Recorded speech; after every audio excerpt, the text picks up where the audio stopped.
It's Kurt Porter. Like, comment, subscribe, and I will be reacting to Little Durk getting hit with new charges. Let's get to it. This may be a surprise to some people that don't know the law or don't know how the feds work, but if you know how they work or how they operate or even been through the process yourself, then you know how tricky the feds could be. I've been saying it for the longest that if y'all think the feds are just going to bring up cases, then drop them, or just ignore evidence, or just use rap lyrics to try to get a conviction, then you're sadly mistaken.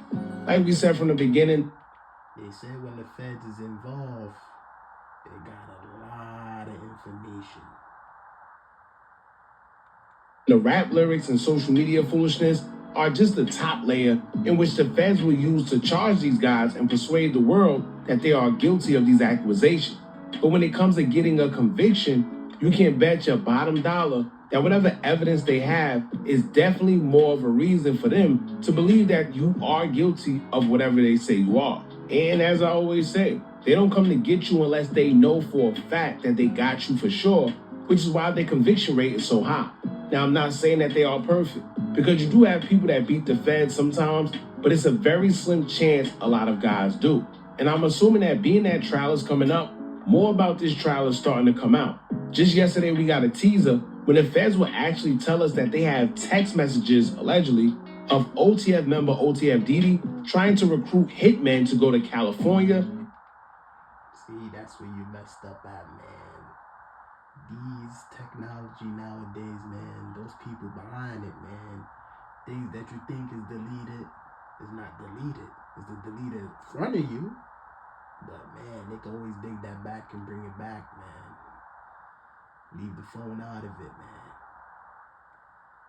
man. And unalive Quando Rondo. Then we will also see that they have in-store surveillance footage of OTF Didi with another individual who they claim was a part of the shooting inside of an In-N-Out burger just 45 minutes after. This camera's everywhere, man. Everywhere. Man, you're gonna get caught, man. This camera's everywhere. The shooting took place that claimed the life of Little Pat. Now, I want y'all to keep in mind that the only reason we even seen that is because that they had to disclose that information in the court documents only because Didi put in a motion to be bonded out before a trial. So they had to let it be known on record why they believe he shouldn't be bonded out. Of course, that's the type of game they play, man. They see you trying to get down. Nah, hold on. Hold my cup real quick. I got more evidence. That's the type of game they play, man.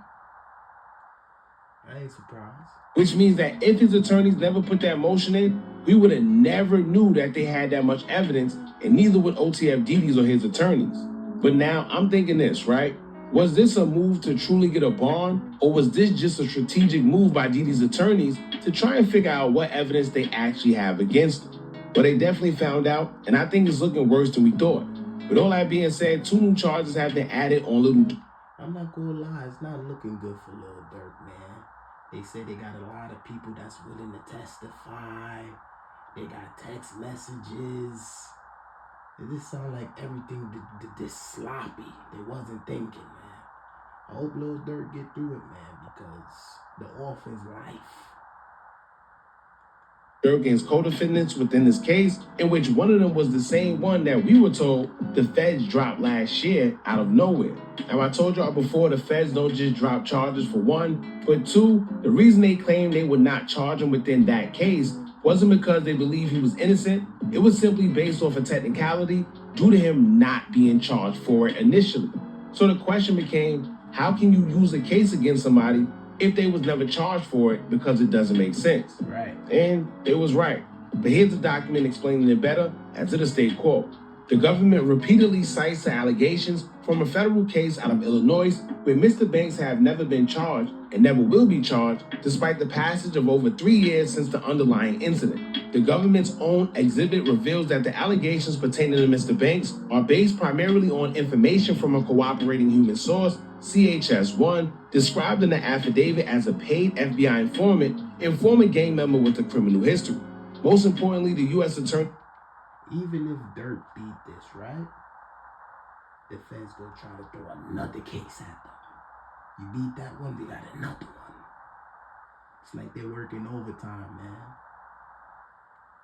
His office for the Northern District of Illinois has confirmed that they do not plan to supersede the charges there to indict Mr. Banks in connection with the ongoing case in United States versus Anthony Montgomery Wilson and Preston Powell. When asked by Judge Thomas M. Durkin whether the case would be superseded, the government affirmed that it would not be. This court should give no weight to these uncharged and uncorroborated allegations. If the AUSAs in Chicago, who have had over 3 years to evaluate the evidence, have determined not to charge Mr. Banks or even name him as a co-conspirator, like they have with 2 other individuals, this court should not rely on these same non-meritorious allegations to justify, in whole or in part, Mr. Banks' continued detention. Now, despite them claiming they weren't going to proceed with the charges, the tricky government went to the drawing board and doubled back, stating that they will in fact charge Little Durk after all. The first case will be the 2022 unaliving of Stephon Mack, who the government believes was a revenge killing due to Stephon Mack allegedly having something to do with Durk's brother Moneymaker D-Thing being unalived at a nightclub. The feds would allege that Little Durk put a bounty on Stephon Mack's head and after his death made songs trolling him as well. But it didn't stop there, because aside from... Damn, Durk really lost his big brother, man, in these streets, man. He said in the interview he look up to him, that's his big brother. I can just imagine you get that news, man. Sad. From the music lyrics, one of the suspects were caught by an undercover agent in jail, letting him know that he was in fact paid off by OTF to unalive Stephon Mack. Then recently, another suspect took a plea deal in the case, and he too admitted that there was a bounty put on Stephon Mack's head, but he didn't specify who it was. Now, either that, they trying to connect Durk to this one too, and it's not looking good. I saw something where, once again, the phone, text messages, oh, Durk said 50K. Durk said he's coming up this day. Oh, what's up with Little Durk? He's coming today. Damn. Or the feds just didn't want to say it yet because the trial is coming up, and I guess they'll save it for then.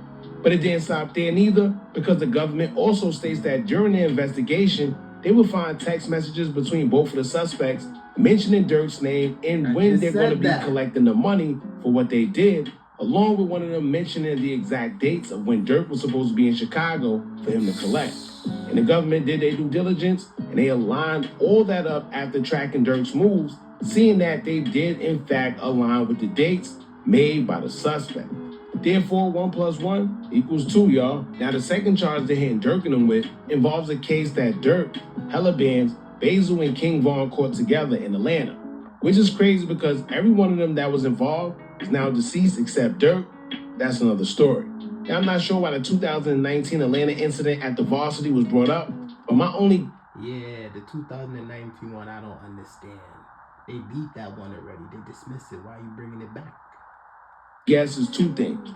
They have new evidence or they're just trying to paint the narrative that OTF is operating as a criminal organization. Either way... Yeah, of course. Oh, Judge, he's a monster. He belongs locked up. Yeah, that's the image they want to paint. They want to set an example. They don't want him free.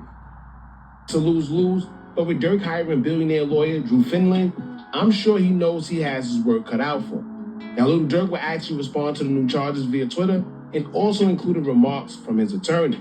Little Durk would tweet saying, quote, 2 months before trial, the government adds new charges to a case they've spent nearly 2 years trying to hold together. Durk Banks has demanded a trial at every turn. Fairness matters. Due process matters. Statement from Durk's attorneys. He quoted a response from his attorneys as it state, quote, this indictment is lipstick on a pig. For nearly 2 years now, federal prosecutors have desperately tried to fend off challenges to a very weak case. Now, just 2 months before trial, a trial that Durk Banks has demanded at every turn, they pulled this pathetic pivot, recycling old accusations into a scrambling prosecutor's backup plan, alleging racketeering and as many unrelated false claims as possible. That's what it looked like. So the one he getting charged with first, if that don't plan out, oh, what about this one right here? This is not a sign of strength. It's an acknowledgement of weakness. The fact remains, Durk Banks is innocent no matter how many indictments they want to throw at him. Now, I see he's downplaying it and he's making it seem like it's no biggie, but that's his job as an attorney, to make sure his client feels no pressure and to assure him that he got him. And as he said, his lipstick on a pig. I mean, I would take it a little more serious, but he's the lawyer, so I'm sure he would know more than I would. Right. However, they also have witnesses and cooperators within that case, so I don't think this case is as weak as some people may think it is, but I guess we just gotta wait and see. So y'all let me know what y'all think about this case. Just gotta wait to see in August. It's Kurt Porter. Like, comment, subscribe. Until next time.